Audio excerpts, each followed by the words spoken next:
Good afternoon, one and all, and welcome back to the Toon Review YouTube channel.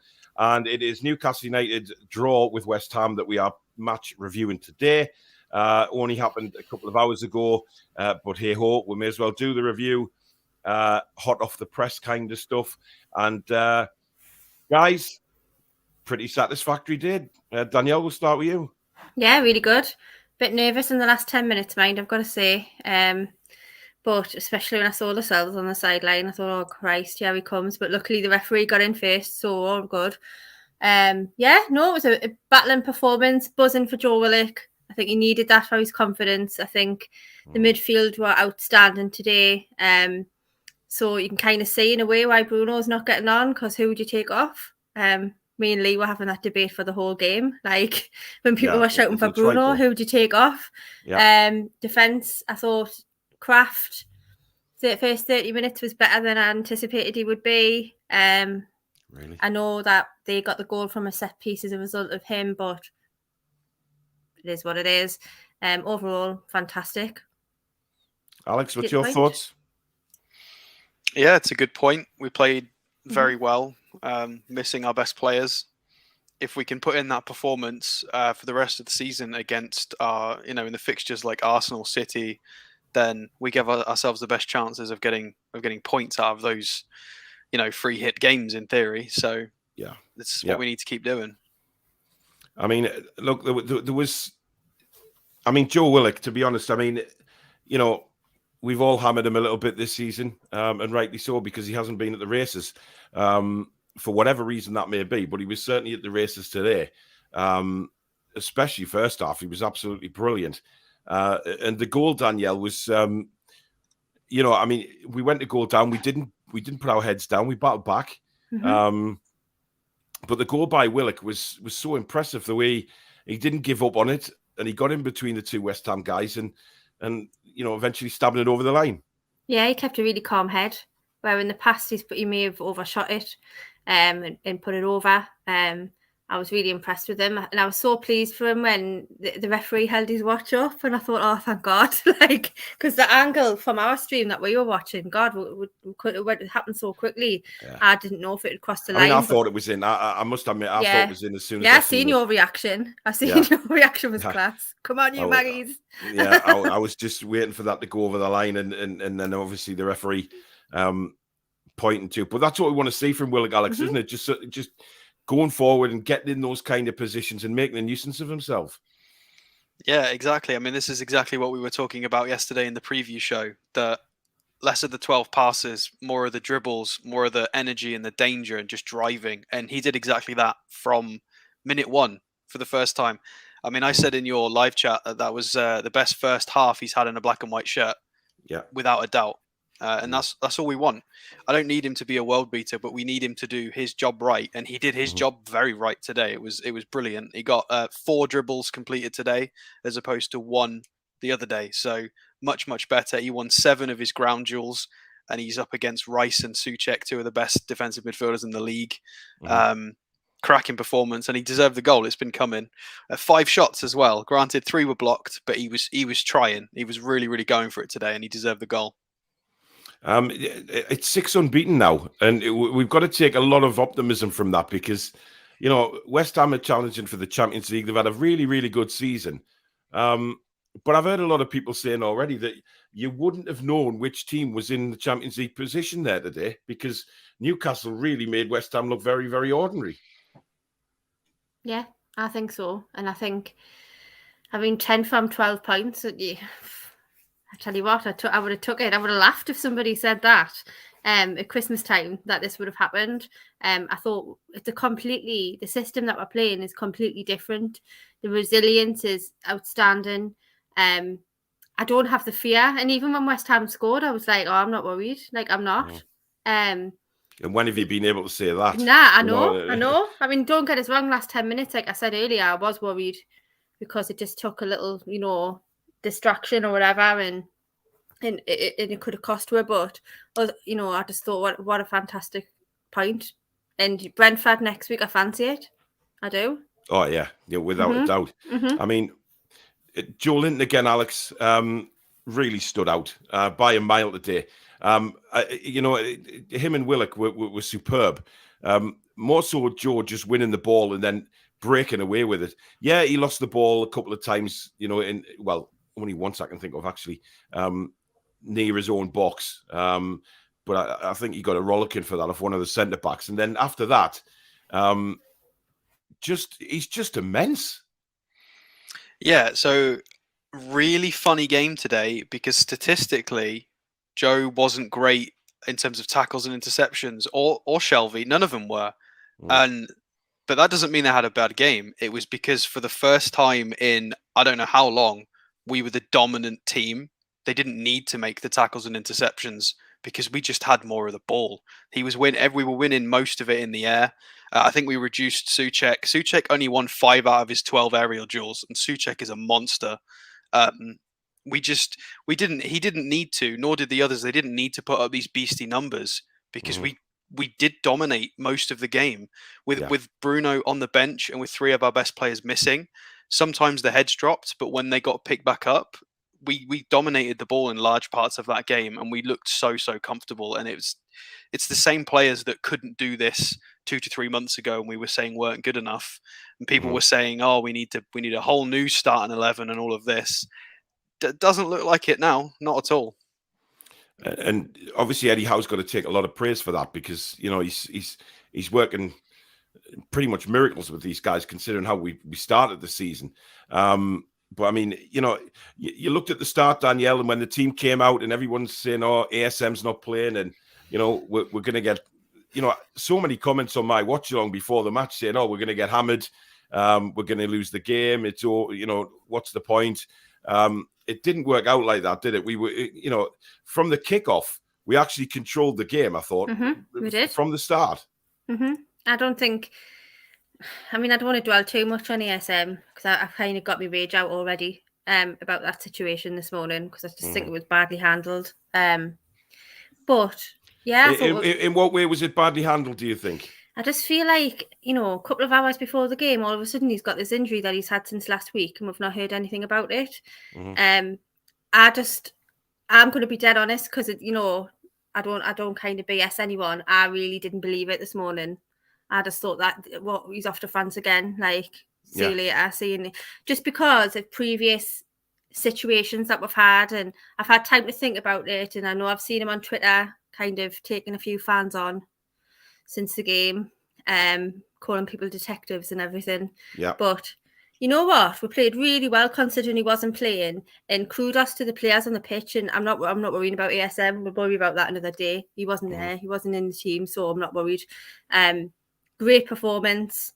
I thought, again, I know we talked about it just before the show about Wood. Didn't bring anything. We may as well talk about Chris Wood because it is going to come up.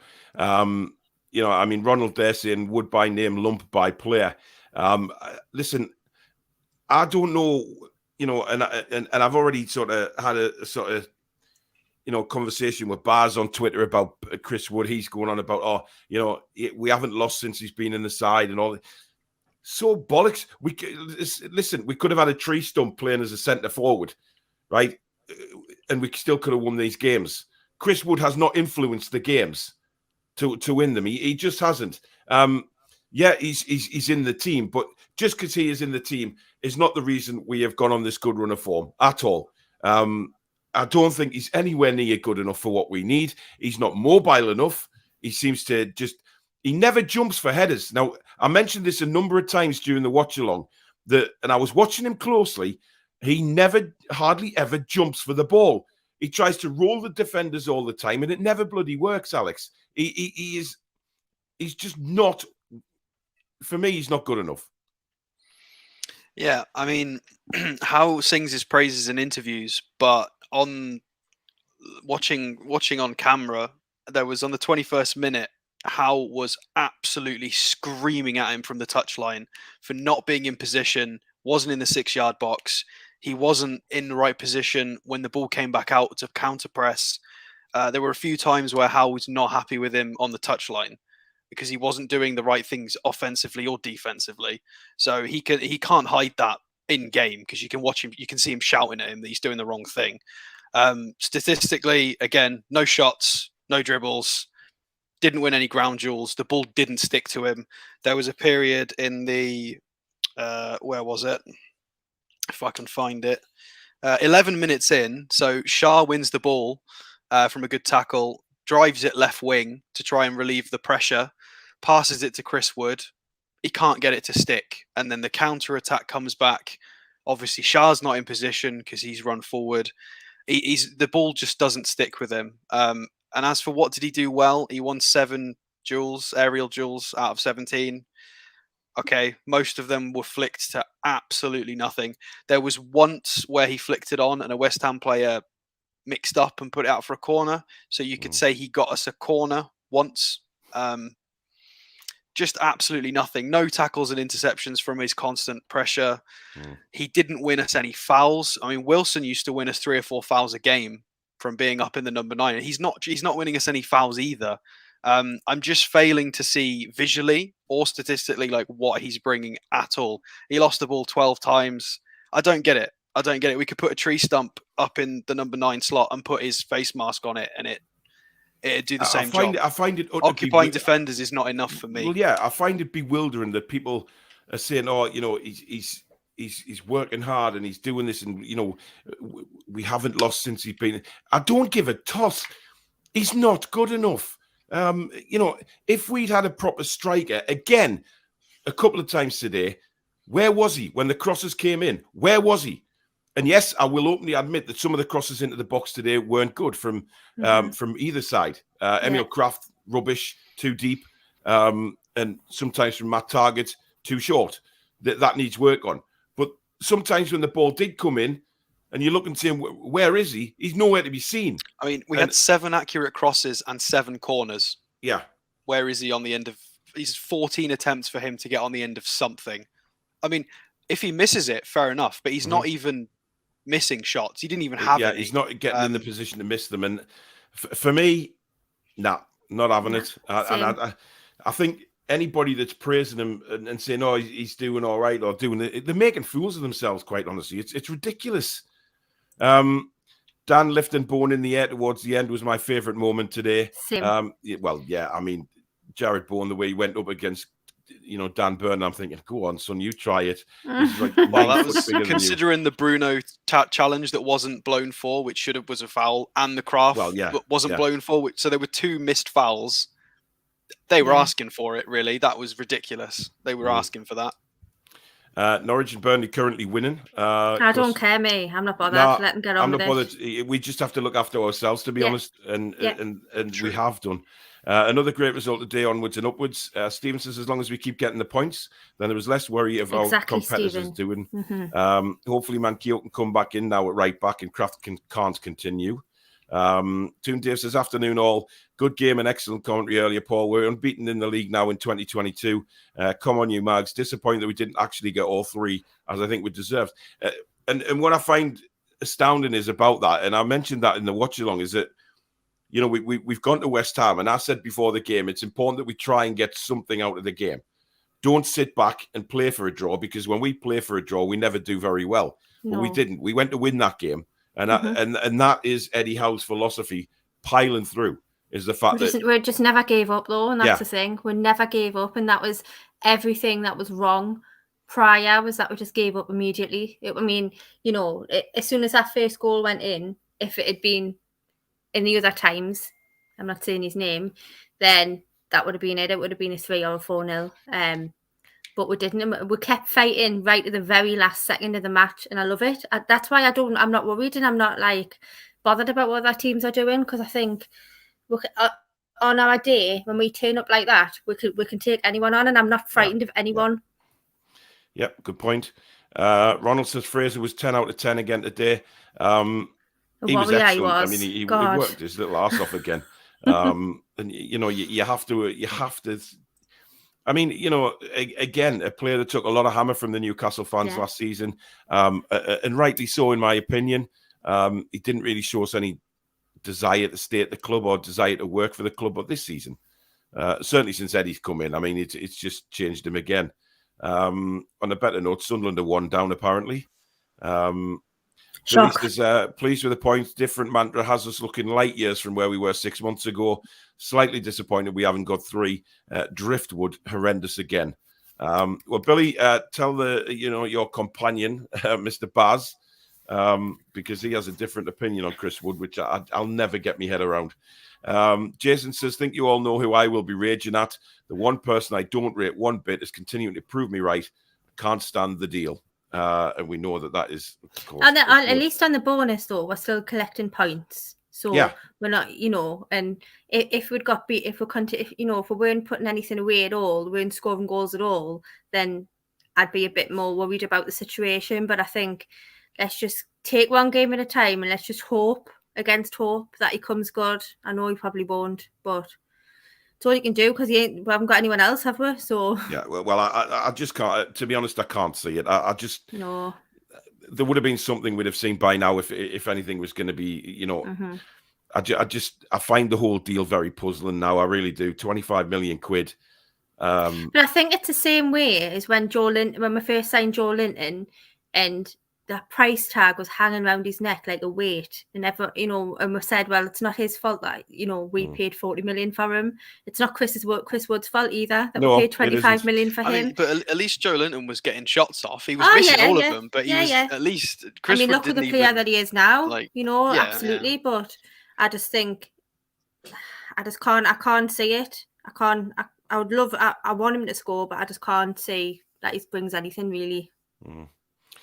Mark says, just watched David Moyes' post-match interview. He wasn't happy with West Ham's performance, but he did praise how well Newcastle played.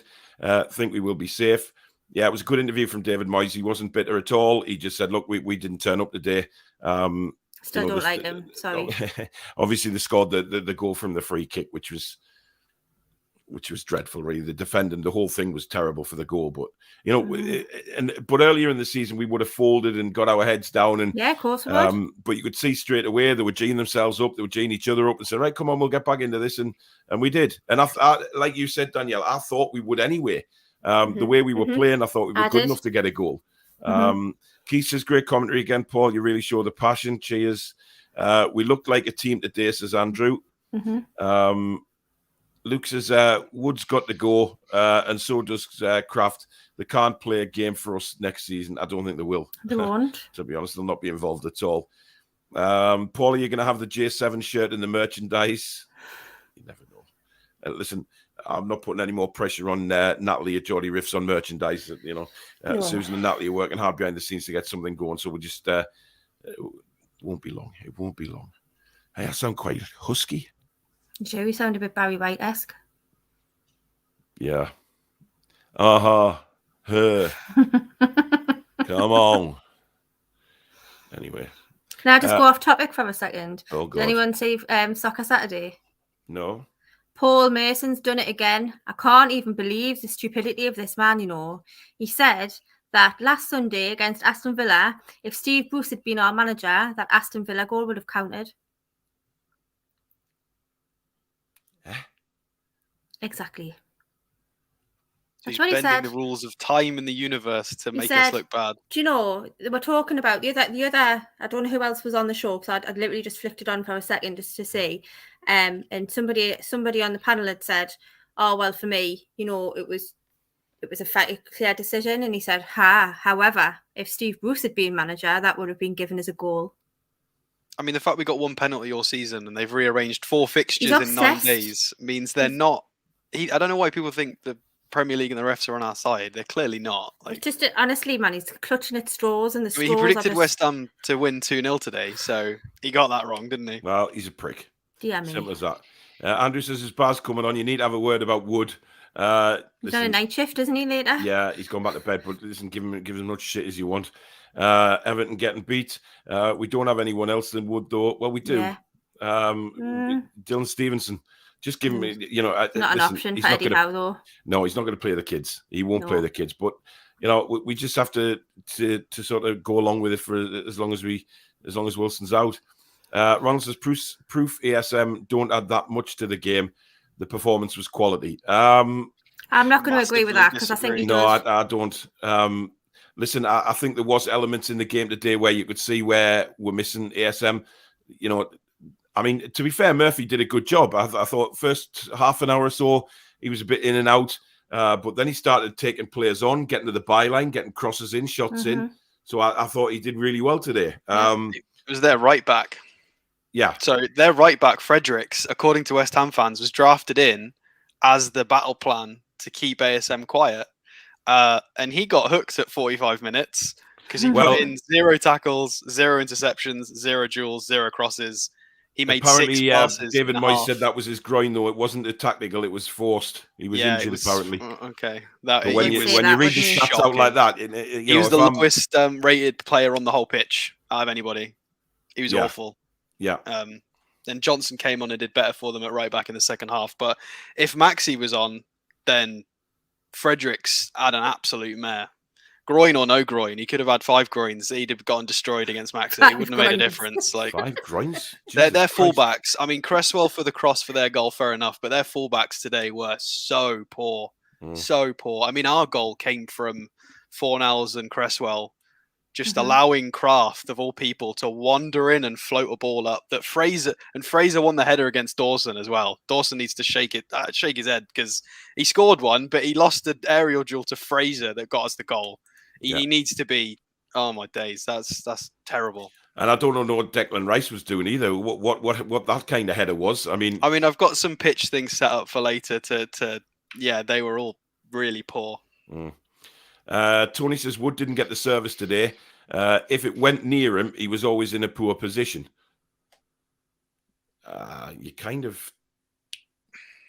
Yeah, I'm not sure what you mean by that, because Wood didn't get the service, but then you're saying when it did go near him, he was in a poor position. So Aditya says that's too harsh on Wood. It isn't. He's crap. Wood plays because we've got nobody better at the moment. Wilson's made of glass. Agreed, Stu. Sean says, hi guys, just joined. Chris Wood done my head in, barging people out the way. I agree. I was frustrated and pissed off with him today. Said from the start, Wood is an awful signing and no one believed me. Look, for me, it's the frustration that he's not using his size to, win aerial duels. He just... I mean, Neil says here that, to be fair to Chris Wood, the service wasn't brilliant. A lot of crosses from Kraft were far too high, beating everybody, and quite a few were low and didn't beat the first man. Agreed. I agree on that 100%. Some of our crossing was poor today. You've already said that, haven't you? Yeah. However, goal kicks, aerial duels, he just doesn't do anything. Yeah. He doesn't influence the game.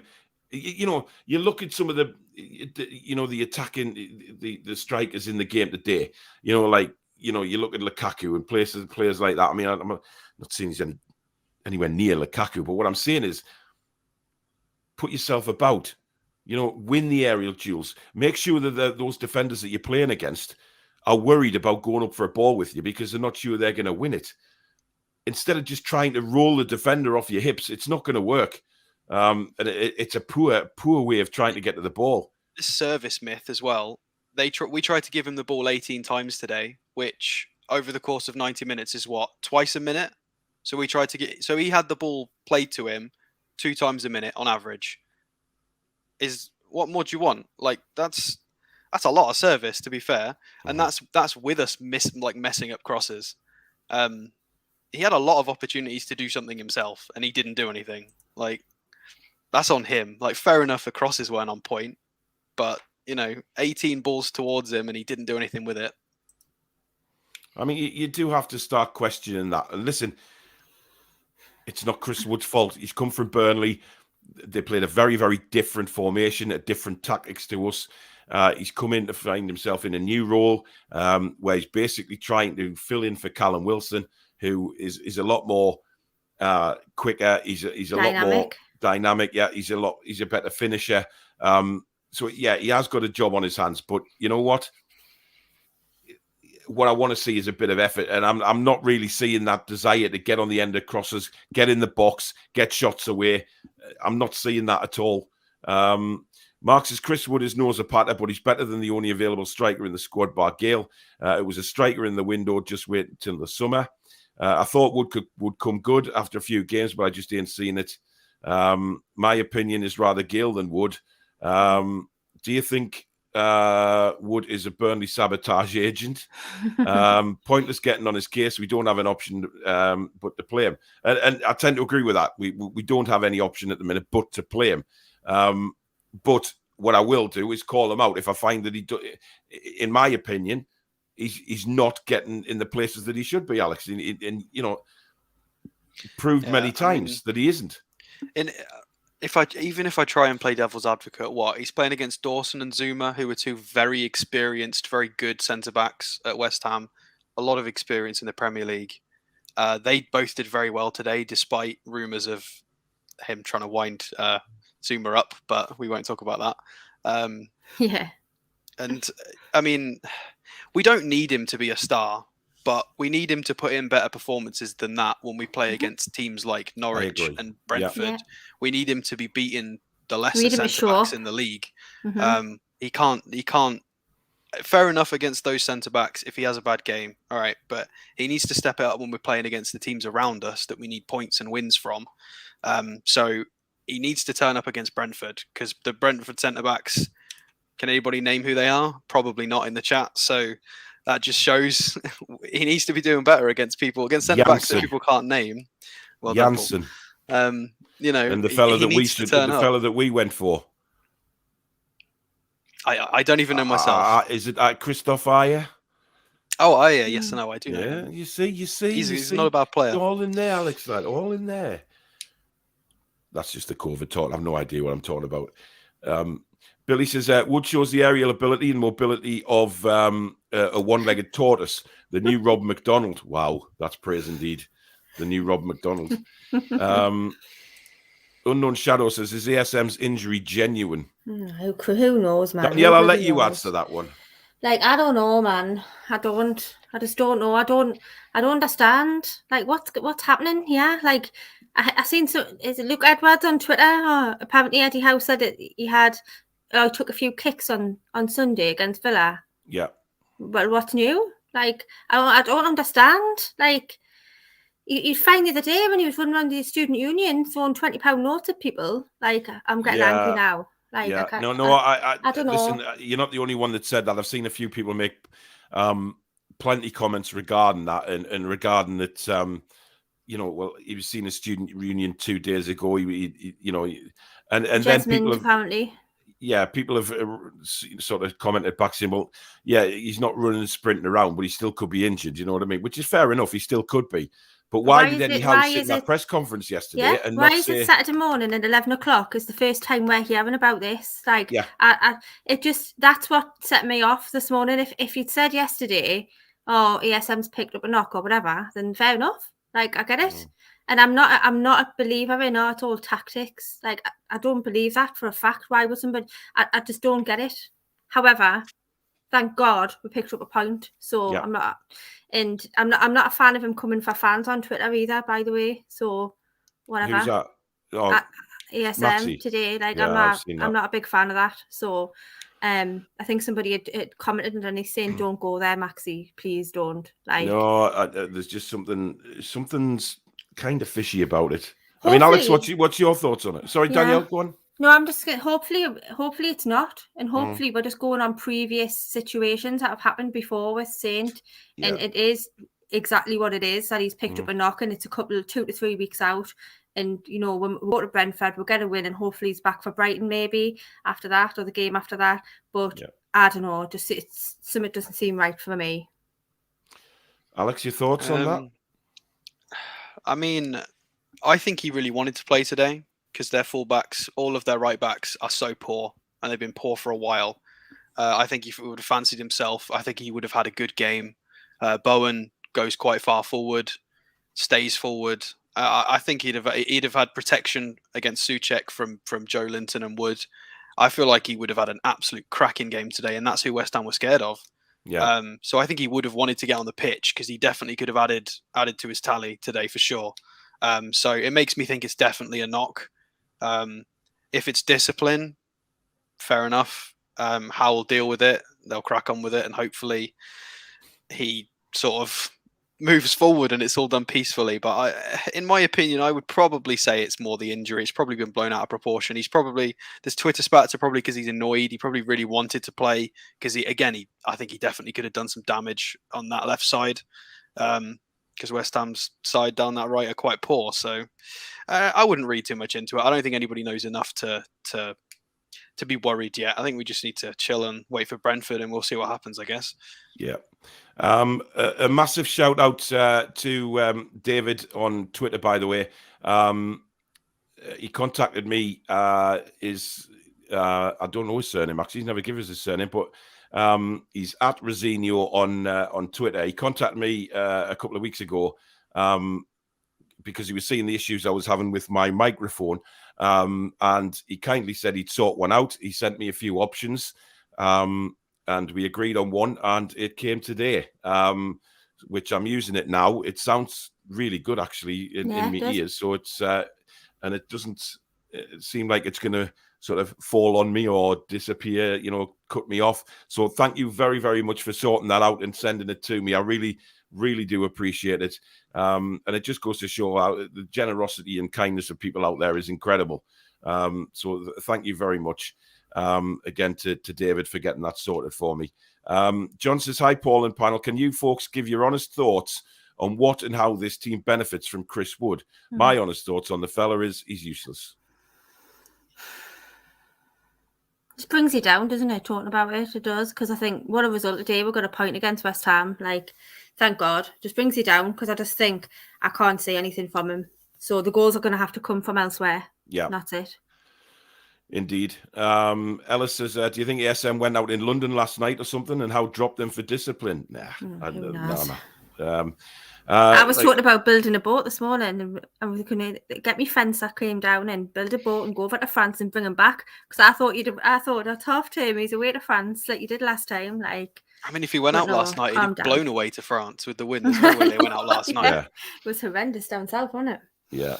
I can't see it, to be honest. No. Guys, if you are enjoying the show, please do hit the like button as usual. If you're new to the channel and you like what you see, please do hit the subscribe button, or at least consider. On the way to 10K, we're over 9,200 now, which is fantastic. So it is going up and up. You can become a member of the Toon Review if you wish by hitting the join button underneath the video, or the link is pinned in the description.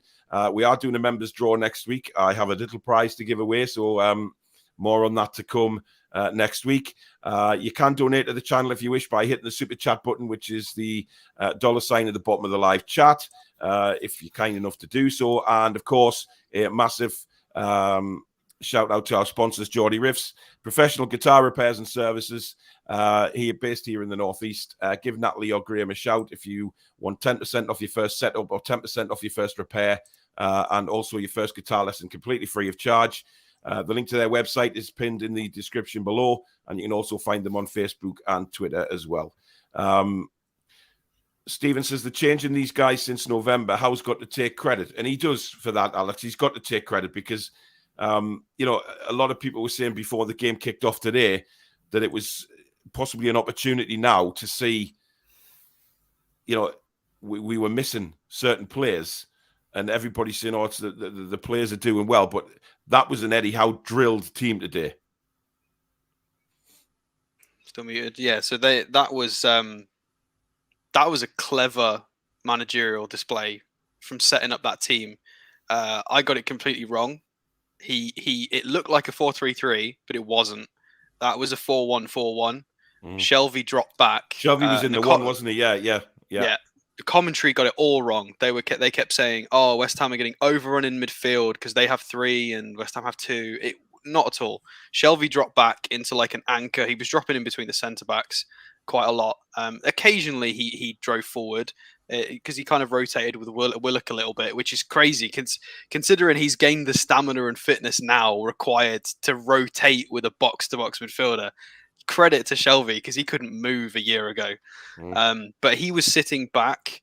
And this just goes to show the system. So over the 90 minutes, Shelvey got 91% pass accuracy out of 43 passes and 6 long balls. And then Cher, his little buddy that sits next to him, got 9 accurate long balls.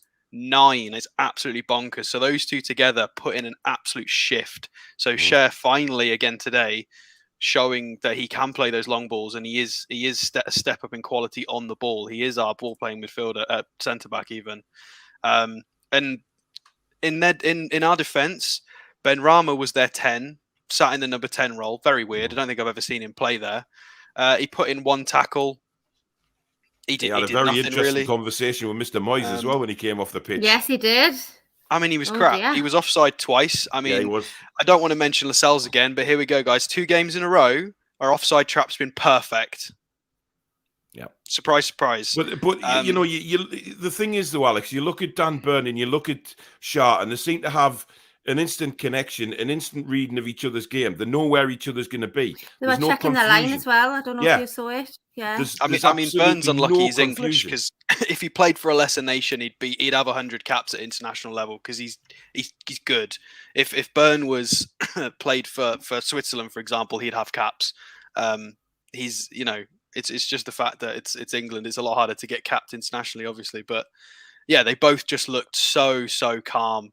If you noticed, in the first half an hour when we had that, I think it was 33 minutes in, after we went down, we had 70% possession at that point after 33 minutes. And the two, Target and Kraft, were actually pushed up to midfield. And it was just Burn and Shah just sat there with Shelby in a triangle going, "No, this is our ball. Sorry, this is our ball. We're going to ping long balls all day.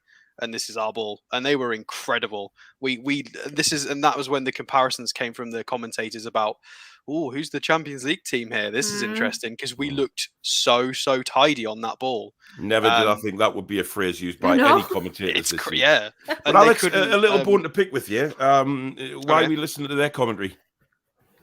You were 30 seconds ahead of me on my stream, and I didn't want to hear a cheer or a groan me as well. prematurely. That's the only reason. So maybe we need to get on the same stream. I'll be using the dodgy one next week, so we'll be back to normal. We'll be all over the place next week. People will be 5 minutes ahead. I'll be 5 minutes behind, and somebody will be 5 minutes behind. Be all over the place. Yeah, exactly. Andrew says, one of your phrases today, Paul, "Well, shave my face with a rusty razor." I don't actually know what I came out with today. Yeah. Susan, yeah, baby. Yeah, baby. By the way, Susan's just found out that we're going to have a little granddaughter. She's been to the gender reveal, and already got a grandson, little Theo, and now he's going to be a big brother. So just found Susan's been to the gender reveal this afternoon. To you both. So I think another little girl coming into the world. ASM out for 2 to 3 weeks. Yeah, well, we'll see. We who the hell knows? Peter Furbank, thanks for your £4.49 super chat, buddy. What I love, and never seen it last season, is when one of our players gets into an altercation, our boys are straight over there backing each other. Hey, did you see that at half time? in there all the time. Yeah, but did you see at half time? I think it was Fornals having a little bit of an argy-bargy with Shelby. And then all of a sudden, the big lad said, Joe Linton just wants a fight, doesn't he? He just wants a pie, a pint, and a fight. I mean, he just wants to punch somebody. And you know, it's fantastic. And you know, he's right what he says there. You know, the camaraderie in the team, Danielle, is just so different. Yeah, we're an absolute unit, aren't we? Like, I love it. I'm all about it. I know when they were coming off the pitch, I think somebody said something to Joe Willock, and that's where it started. And then everybody else started getting involved, and then Big Dan Burn was in there. And I just thought, well, you can't do now against Big Dan Burn, can you? I mean, he's a total unit. No. But it's great to see, because that's what it should be like. It should be, you know, all for one for all. So, you know, if one of us having a bit of beef with someone, we're all having beef. That's it. Yeah, I've just realised I've got a bee's nest behind us, so I just needed to alter me because the lighting's changed in here since the sun started to go down. There you go. What you guys are just saying, this is the first physical team we've played against, really, since we've improved. So the question in the preview was, can we beat another physical team? We didn't beat them, but we definitely won the physical battle, I feel, because they were very scared of us. Can I ask you a question? Turned into a rat and studs up tackle. They couldn't, you know. Did I or did I not during the commentary refer to Kurt Zuma as the cat man? I'm not sure. I had Probably. you on low. Do you know what it is? I overdid myself on the paracetamol and ibuprofen before I started that bloody stream because I was high. Well, I wasn't high, but you know what I mean. I shouldn't really. No, You know what Team it Review is? does It's not the advocate adrenaline as taking well, drugs. though. Huh? It's the Medicinal. adrenaline that you get. Yeah, it kicked in. It kicked in through the match, definitely. But you know, I've come on here sound like Barry White. I don't know why it's affecting me throat so much. You know what I mean? It's pain. It's Good old pain in the Omicron. ass. Sod COVID. Those shirts were amazing with Linton on. Did you see the guy in the he's been pictured quite a few times in the Hawaiian shirt with Joe Linton's face I all think over. there's That three was of them. magic. There was some videos There of was them on three the of them, bus yeah. going up, wasn't there? Brilliant. Yeah. Oh, one of them bad boys. Exactly. Howe's been unlucky with so many decisions. I'm not sure he's been unlucky. I think he's been. Do you know what? I saw a lot of people in the chat having a go at Eddie Howe for not getting Bruno on earlier. But you know what it is? I know players were starting to tire, and then when Fraser came off, everybody was saying, "Oh, where's Bruno?" Bruno doesn't play in the front three. You know, so it was Miggy all day that was going to come on. And by the way, I thought Miggy did very well when he came on. Didn't do anything fantastic with the ball, but he defended well and he ran around, which we needed. We needed that kind of energy. But people were screaming for Bruno to come on. I'm like, oh, hang on a minute. It's not even his bloody position, man. And people are desperate to see him on. We all are. I mean, that first touch he made when he came on, just to play Murphy through, was unbelievable. For me, I think going forward as a team, we're going to come across these situations more and more as we improve them. The rebuild continues because hopefully we're going to have that much talent in the squad that we're not going to be able to physically field all of the talent that we've got. So there is going to be a situation at some point where this happens again. And for me, I thought Willock was man of the match. I thought Shelby played really well, and I thought Big Joe was great. So who do you take off? The thing is, West Ham today did not threaten us through the midfield. No. Those three have got a game going at the minute, and that's the thing. You know, we're starting to say, "Oh, you know, do we, you know, replace one of them?" I was saying replace Willock. Now I'm not so sure. After his second half last week was excellent. Yeah. He played so every well. minute he has in that position, he's getting better, isn't he? So. Well, you know what it is, Alex. What I was impressed with was the way he was turning. I mean, he turned Declan Rice in the first half, which was was it? Yes, the first half. He spun him. Yeah, I think I've got that written down. I think he drove about. Declan Rice actually, when the play went dead, he went over and patted Joe Willock on the back. He said, "You beat me." He skipped past Souček as well. He robbed. Yeah. I think he robbed Rice and skipped past Souček. But our lads didn't get enough credit today from the media or the commentary. There was another one where Murphy skinned Rice 30 yards out, and it got put out for a corner.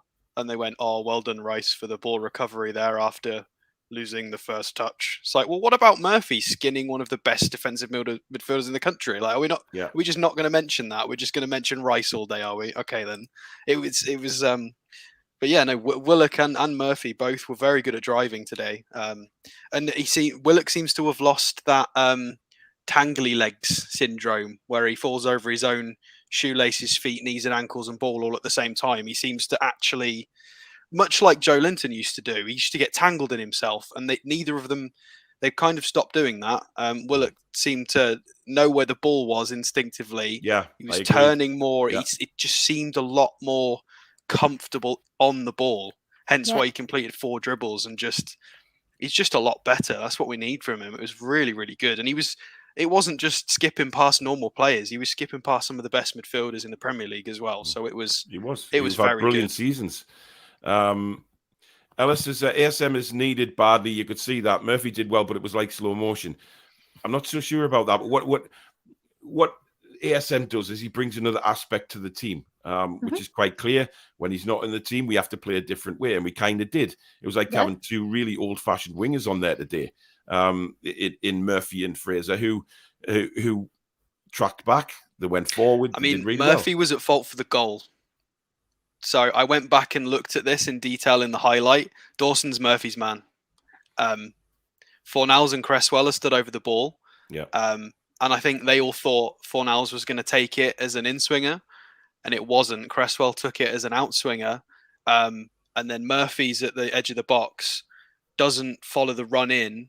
Kraft is just in no man's land ball watching, and Byrne somehow is on Antonio. And considering he's supposedly slow, he somehow he assesses that Antonio's not in the right place anyway, so he can leave him, and gains a yard and throws a leg out to try and stop it. So Byrne very nearly recovered that situation, even though it wasn't his man. So Byrne did brilliantly. I just think it was bad defensively all around, really. But likewise, if ASM started, he also probably wouldn't have tried that run. So I don't think it mattered if we had Murphy or Maxi. I think that goal goes in. So yeah, I do as well. Eden says, Paul, are you going to Brentford or doing another watch along? It'll be another watch along, my friend, and hopefully my voice will be in a bit more of a satisfactory condition to do that. Unknown Shadow says terrible performance. I'm not too sure whether you're a West Ham fan or not. 5 groins. That's got a bit of a chuckle. For what Wood gives us, we may as well play Willock as a false 9 and bring Bruno in. Hey, that might not be a bad idea, to be fair. I mean, look, I think Willock could do the false 9 job, but I don't think Eddie's going to change it, though. I think he's setting his ways with what he's seen on the pitch at the minute. Not sure how BT gave Dawson man of the match. Willock, Burnshaw, Target, Murphy, and J7 all better. How the hell was Dawson man of the match? Because they always give it to the home team.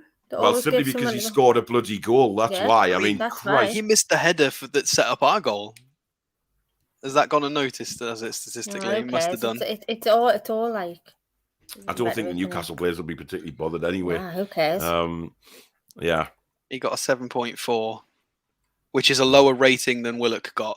So they gave it to somebody who got a lower rating. Well, there you go. Because he got again, less than 10 minutes on the pitch for Bruno. Listen, chill. He'll get his games. You say that, less than 10 minutes again. But who are you going to take off when they're playing so well? You don't want to upset the balance. And I can see what Eddie's doing, but he will play. You know what I mean? It's just these 3 are playing outstandingly well at the minute in the system that Eddie wants to play. I keep waiting for Shelby to get tired, and he's just getting fitter. What I liked about Shelby today, guys, is what he was doing off the ball. Not so much when he had the ball, but again, you were talking about those little triangles, Alex, last night on the show. Yeah, you were. And Shelby was setting them up with Matt Target and with Dan Byrne as well. They were setting them little triangles up and bringing the ball out. Then on the other side, he was doing it. So it was working and working really well. Yeah. I mean, and let's not forget he had the armband on, so he dealt with the pressure and still played his game. I mean, I don't think he was incredible in the first half. I did have some small thoughts that maybe he would be the one to go for Bruno earlier on in the second half if things didn't improve.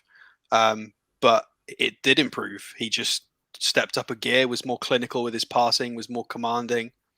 And then as soon as he started playing better, you can't take him off because he's just so integral to the way we play. He's cleaned up the defensive side of his game. He's improved his fitness. Like you just can't. And it's just the system. Like people say, bring him off for Joe Linton. Well, Joe's there to win headers. Bruno's not going to do that. You take Willock off. Well, Willock's the box to box. Bruno's not going to do that either. You swap him for Shelby, which is probably the closest role between the two. But can Bruno play that many long balls and guide and lead the team? Probably not yet. Like it's a horrible headache. It's funny because Norvik makes a comment there about Dawson complaining at the ref because Chris Wood was apparently meowing at Kurt Zouma. Now that's not the first time I've heard that. And if that's so, then I think that's bloody hilarious, to be honest. Trying to put him off his game by meowing. Well, Chris Wood had him in. Zouma had him in his pocket. So I think all it did is make Zouma play better. Unfortunately. Yeah. Mark says, I agree with Paul. Wood isn't doing enough to win the ball. Defenders not bothered about him at all. He's not a threat. Was I the only one when Zouma had the ball? I was like meow. I think there was a lot of that in the stadium. Yeah. The crosses were a bit crap, but when he had a winnable header, he got beat by a comparative dwarf. He's just, you know what? Mitrovic used to do it as well, and it used to drive me insane about Mitro as well. When, the balls used to come in the air from goal kicks and such like, and he used to try and chest the ball down all the time. He never tried to head it. He never tried to do anything with it. And that's what Chris Wood's doing. I mean, Chris Wood as well. He hasn't got the mobility that Mitro had either. So it's the feet that annoy me more. It's the feet. It was he couldn't get the ball to stick at his feet, and Shah had to take a yellow card because of that mistake. Because Shah had to track back and foul. Because Wood can't get it to stick. So Shah's got a yellow card for the rest of the season now, purely because Chris Wood isn't good enough. I don't want Shah with the yellow card on his resume. I don't want him to ever be suspended because I want him to play. Especially with what we've got coming up. Yeah, exactly. So that's on Chris Wood. He needs to be. He's literally a number 9 target man who's apparently done it in the league for a very long time. He's got to win. Again, 0 ground duels today. 0. Like 3, 4, 5. Fair enough. It's 0. It's not good enough. It's just you've got to keep the ball. He's got to stick eventually. You're a big guy. Beat some people off. Like Callum Wilson can do it. Wood can do it. He's a lot bigger. Joe does as Wood is pish, couldn't score in Scotland. Geordie among the jocks says this podcast is far too negative. Remember who we were and who we are now. I'm off to listen to Gallagher's shots. Well, you take yourself off to Gallagher's shots, mate, because to be quite fair, I don't think we're being negative. You know, I mean, we've praised said what a lot of wonderful players. result is. We've praised a lot of players. I just think, like we're all allowed an opinion. And if people don't like it, don't watch. Simple. Well, that's the thing. I mean, look, if you want to go and watch Gallagher's shots, fair enough. But, I'm not saying anything on them, to be honest. But, whatever, basically. If you want to go and watch them, toddle off. It doesn't bother me in the slightest. It doesn't bother Alex, and it doesn't bother Danielle. Nah. We talk how we see the match. We'll praise the players that played well. And if players haven't played particularly well, we'll say that as well. It's called having a discussion. Grow the fuck up. Think it was clever to move by Howe, as West Ham could have made their position for ASM, so completely changed tactics first thing after training all week to stop ASM. Maybe. Shall we try Dylan Stevenson? I don't think we'll see him this season, to be honest, unless we get mathematically safe, and then maybe a couple of games towards the end of the season, we'll see a few of the kids coming in. Maybe. I'd love to be mathematically safe, I tell you. Exactly. Yeah, and it would be nice. What we will get when playing 5 games in 9 days. That's going to be tough. It is going to be tough. We're going to be busy, I know that. How many matches? Well, yeah, we're going to. Yeah, we'll be very busy. He's going to get games then, isn't he? Yeah, but he will change the side up. There's no doubt about that. Shelby playing 4 games in 9 days. Jesus. I mean, that's unheard of. Not true. It's not negative at all. They tell it how it is. Thanks, Anthony.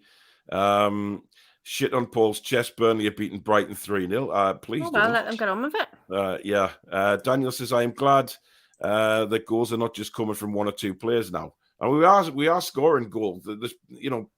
That's obviously Joe Willock's first of the season, and we hope it's the first of many. Mm-hmm. The relief on his face, though, like literally, he was absolutely beside himself when he ran away and started hitting the badge and doing all of that. Like, it was just amazing to see.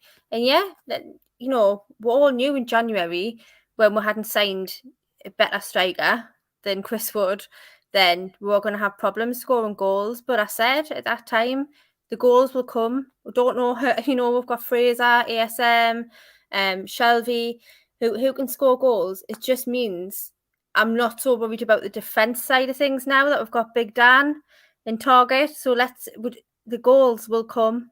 Don't tell us how, and they might not be the best, games to watch in terms of performances. And if we have to get scrappy goals, and so be it. I'll take it all day long. And then in the summer, Mandy will get our checkbook out again, and we'll go out. Yeah. Tony says here, Dyche hard with a vengeance. Burnley just won't go away like a cockroach in a nuclear blast. Burnley winning sucks, but we've shown it's in our hands, and we don't need to look behind us. Yeah, just keep going. Exactly. This is a new account, but I was here before 1K on the account. Well, exquisite. Amazing. Yes, I remember you. Haven't seen you for a while. Welcome back, buddy.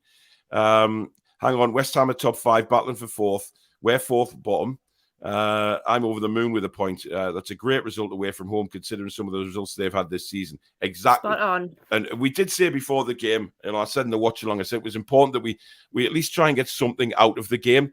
Don't sort of go to play for a draw, play to win, and then if we come away with a draw, then fair enough. And that's exactly how it turned out. And I think, we have to be really pleased with that. Luke says, would you take Rudiger on a free? In a bloody heartbeat, yes. Christ on bike. Yes. Time for this, old man. Thanks for the great streams today, Paul. Toon. No problem, Ronald. Thanks very much for tuning in, buddy. Tony says a 4-1-4-1 is a 4-3-3 out of possession, apparently. I mean, it can be. It depends what the wingers do. The wingers, in some 4-3-3s, the wingers, it could, yes, in theory, that's one way you can transition off the ball. But there are more ways, in theory. Yeah. Brian says, Paul, you should buy one of those J7 Hawaiian shirts and wear it on your streams. I don't know where the hell you would get one from, to be honest. I think that was purpose made, I think. Alex, did you say you got some screens to show us? I do have some, yeah. Let's ping them on.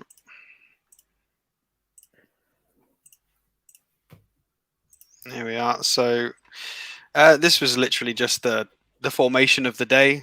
And as has just been said, we were 4-1-4-1 out of possession, so we kind of dropped a bit like that. So and then sometimes it kind of looked a bit like that almost, because Target would push, especially in the first half an hour when we had most of the ball. We had 70% possession. Kraft and Target were like right up here, and we had almost had this kind of. I've never seen us be so like aggressive with our play. And Byrne and Shah was so press resistant today. They were happy just to dink it around. So this is just mainly the shape that we were employing. I've got our first goal. It's a bit chaotic in here, but you're not kidding. So it's probably not the best program to use for so many names. But again, it was an easy ball. It was literally Shah pings it in. Oh no, this wasn't the goal. Sorry, this was the Joe Linton chance. So this was the Rice messed up first time, but didn't take the warning. So this was when Rice, the ball came over here, and Rice for some reason thought he was playing in League One and tried to take 5 touches. Joe Linton robbed the ball, and it just went wide. So I really feel like that should have been a goal. That's why I've put this in. So we had this similar situations to this throughout the game where the midfielders and the centre-backs for West Ham were just so all over the place, and this definitely should have been a goal in my eyes. And well done from Joe Linton again. He still deserves that goal. He's plugging away. This was their goal, so I've just put the important players down so you can see. So essentially, you've got they all thought it was going to come from Fornals this way, and it didn't. It came from Cresswell this way as an in-swinger. And unfortunately, Murphy doesn't go with Dawson on the edge of the box. Dawson runs in. Kraft, for some reason, is watching the ball and not picking any men up at all. Byrne does peel off Antonio to try and fix it, but he doesn't get there in time, and the ball goes in. So kind of Murphy's fault. Not directly Kraft's fault, but I don't like the fact he wasn't on any man. He wasn't even on his own man. So that was annoying. And then this was our goal.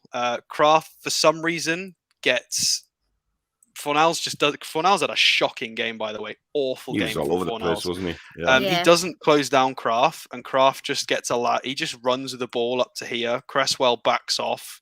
Kraft pings it in, and somehow Fraser beats Dawson because Dawson's caught in no man's land. And then there's some nice overlaps going on with Fraser and Murphy over here, and it just gets pinged back in again. Willock makes the drive inside, and again Rice just doesn't deal with it. It's very scrappy. And I'm still very confused as to what Declan Rice was actually doing with that header. There were 3 situations in that game where he got caught in exactly the same scenario, and he just, training. They need to work on the training ground. It's very unlike a Moyes team, but he didn't know what he was doing in this position. Dawson and Rice kept getting their wires crossed, as did Dawson and Souček. Zuma was actually pretty good on his side. He didn't really make any problems. It was just the 2 midfielders with Dawson kept trying to go for the same things and trying to be in the same positions. Fredericks as well. In the first half, he was still on at this point. He really couldn't handle. Target played so well with Murphy. I really do feel like if ASM was on the pitch, he would have gotten destroyed. But yeah, the goal was well worked. and we were unfortunate not to get not to get another goal. I mean, we had more shots, we had more possession. With our three best players not on the pitch, I feel like we were really unlucky not to score. And they were getting frustrated in attack. Antonio kept drifting out to the left wing for some reason. Benrahma wasn't in the right places either. I mean, we're complaining that we didn't have our striker in the right places. I mean, they probably having the same conversation in their West Ham streams right now about they just didn't have anybody in the right areas at all, ever. I mean, it was Bowen and Dawson were the only two sort of looking like they were going to do anything. And I'd be quite concerned as a West Ham fan now, because how are they going to go on and push for Europe if their outputs like that? Because they don't look like scoring. The creativity's just died off, it looks. Well, you know what it is? I mean, it's actually nice now to sort of go into the rest of the weekend and not have to worry about a result.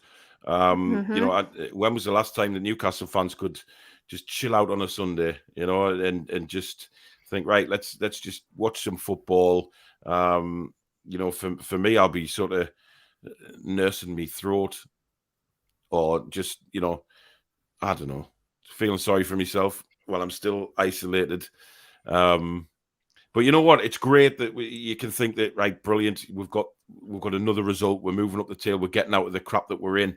And it basically, it's shoving it in the faces of all the pundits, which I find hilarious, because they're all having to eat the words now. And, you know, I was watching a bit of BT Sport earlier on before the show, and watching their sort of Soccer Saturday kind of program. And Chris Sutton had to say something positive about Newcastle. He nearly freaking choked, you know, which I find hilarious. Bradley says, Paul, I swear you said scratch my eyes out with a kitty. No. Did I? I don't remember you saying that. Did I really? Forever on. Thanks for the £2, matey, with comment Bruno. Right. We'll do some player ratings before we end the review show. We'll start off as usual with you, Alex, and Martin Dubravka, who, fair to say, didn't really have a lot to do today.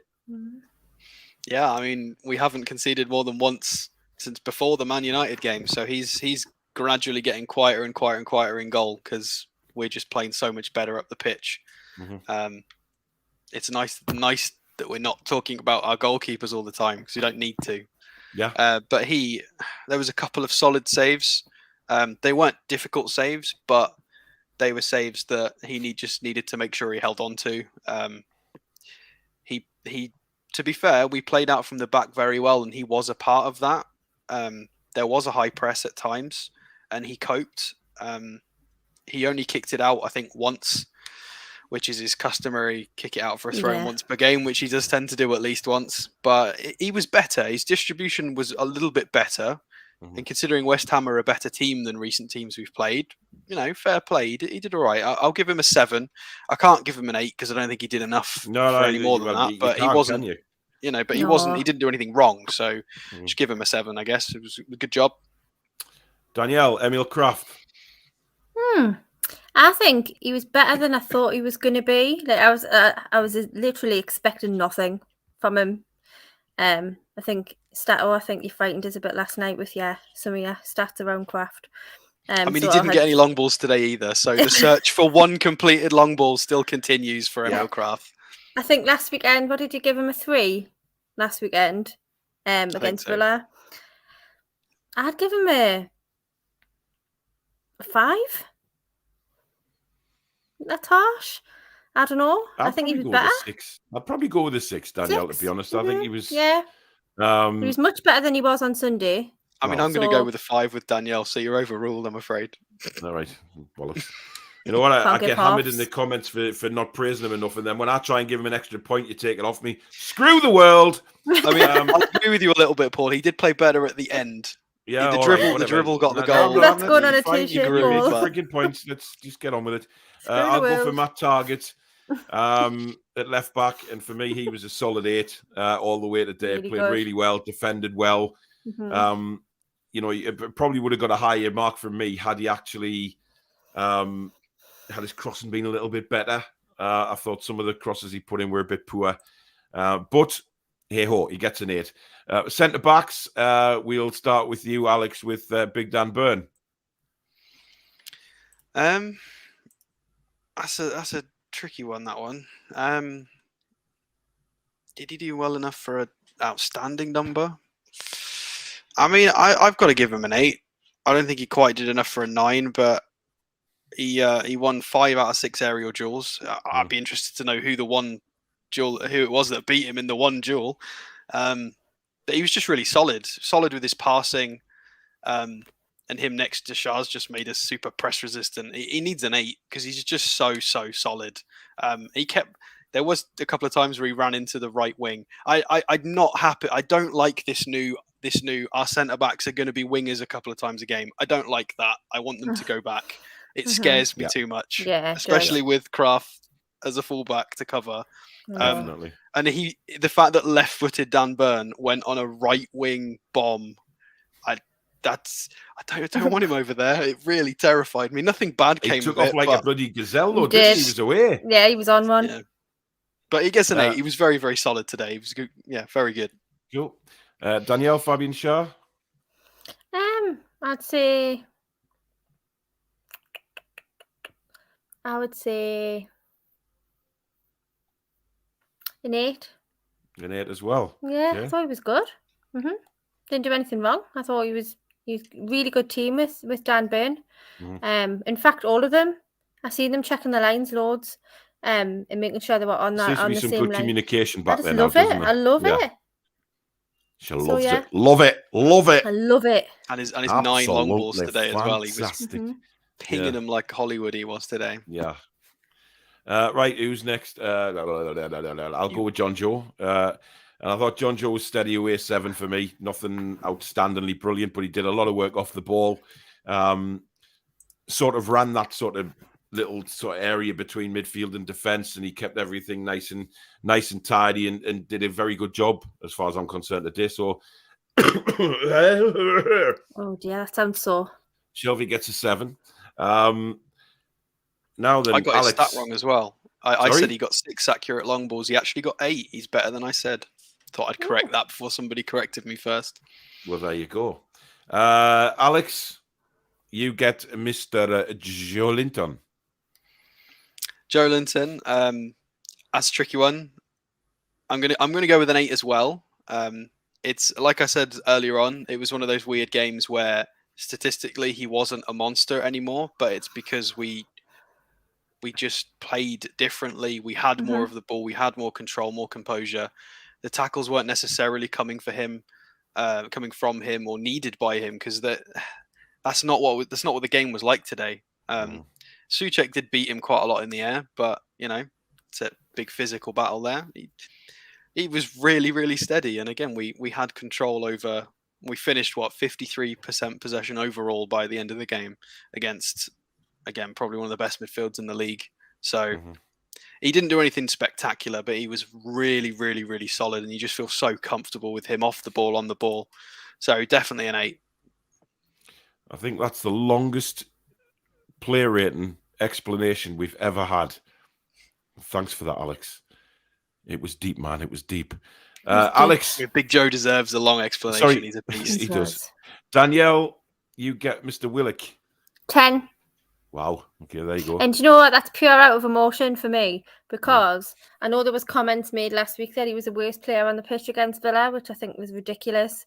So I think he deserves that 10. I think he's really stuck with it in the past, when he obviously hasn't been feeling his best in terms of his confidence. But I think today it was just man of the match for me. I thought he was absolutely brilliant. So if he's man of the match, I've got to give him a 10. Cool. Not arguing with that. I'll go with Mr. Fraser. And again, worked his arse off for Newcastle today. He just battles. He constantly battles. And that's what you love to see with Ryan Fraser. I'm giving him an 8 because not just his work rate, but he was good with the ball, made some good runs, got into some very, very good positions as well to receive crosses from the other side. Really so I'll committed, go with he was. Yeah, I'll go with an 8 for him. And Alex, you get Murphy. Murphy is a tricky one. I'm going to give him a 7. I think if he hadn't have been involved in the goal, I'd have given him a 6. But I'll give him a 7. I think he was all right. He did pretty well. Drove a lot, but late on in the game, a few people have mentioned he was losing the ball a bit. He was all right. He did his job. He came in and he did okay. A 7, and just about got a 7. Fair enough. And Chris Wood, Danielle. Oh, thanks for this You're one. I'm welcome. going to get pelters. Alex, Listen, I can't look careful, at you. because people run off to Gallagher shots. You never know if they don't agree with you. Whatever. Like, I'm going to give him a 4. Oh. I'm going to give him a 4. I mean, I can't. I don't know. I know. Listen, you've got to give Twitter what you account's think. on lock, so come for as you can't. Yeah, you've got to just go with what you think. Look, he didn't create anything. He wasn't there. You know, like the balls were coming in. He wasn't in the right position. He was just slow, man. Like, yeah, I agree. Substitution. We only brought 2 subs on today, didn't we? Yeah, it's very. Yeah, we tried to do a bit weird third, with but subs. the referee blew his whistle. Yeah. Miggy, I'll give him a straight 6. I mean, he ran around a bit, and it wasn't. Yeah. And I don't think we can rate Bruno again, although Bruno gets a 10 for his first touch, because it was absolutely superb. Right, Eddie Howe. Now, obviously, we all 3 of us need to agree on this. Alex? I'll give him a 9. I'll give him not a perfect 10, but I think he keeps resisting the fans' calls for changes, and he's playing what he thinks is the right team. He's employing his plan, and it's working every single week. Every time the lineup's announced, we're all annoyed, and we keep getting points. So I think he gets a 9. It wasn't perfect, but he definitely set up very well there. I think Moyes was shocked, definitely. Some of their players were shocked. We had a lot more control of that game than even the media thought, because their commentary didn't know what to say some of the time, because we were just on the ball all the time. It was confusing everybody. Wow. Danielle, what do you think, Eddie Howe? I'd give him an 8. I would have given him a 9, but this whole ASM situation I didn't like, so it's an 8 for me. Yeah, I didn't think about that. Fair enough.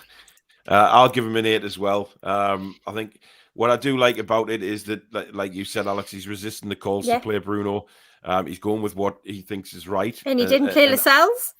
And he left Lascelles out, and he kept the 2 in-form centre-backs, which hopefully that will continue. And I think Lascelles needs to be worried now, because I can't see him getting back in. It's competition now, and that's what he said yesterday in the press conference. He said that last night, Paul, didn't you? About, there's good players ready to take your place. So... Yeah, well, that's the way. I mean, so I think we'll all agree on an 8, I think, for Eddie Howe. And the fans once again get a 10, because they're just out with this world. They're getting 11. I think this also proves that no matter who we play against, he's never going back to a back 3. Yeah. Because if there was ever a game we thought maybe he would go back to, it was this one, and he didn't. So I don't think we'll see a back 3 ever again, to be fair. I'd be surprised. Definitely. Right. Well, that is the end of the match review. Thank you very much for taking the time to spend it with us in the last hour or so again on a Saturday. It's been a long day with the watch along and then the review. My throat cannot take it anymore. If you have enjoyed the show, guys, please do hit the like button for us. If you're new to the channel and you like what you see, please do consider subscribing. You can become a member of the Toon Review. Hit the join button just underneath the video itself, or the link is pinned in the description. Thank you to all the super chatters that I've had over the course of today. It's been very kind of you, as usual. And, of course, a big shout-out to Geordie Riffs, the channel sponsor, professional guitar repairs and service, and based here in the good old northeast of England.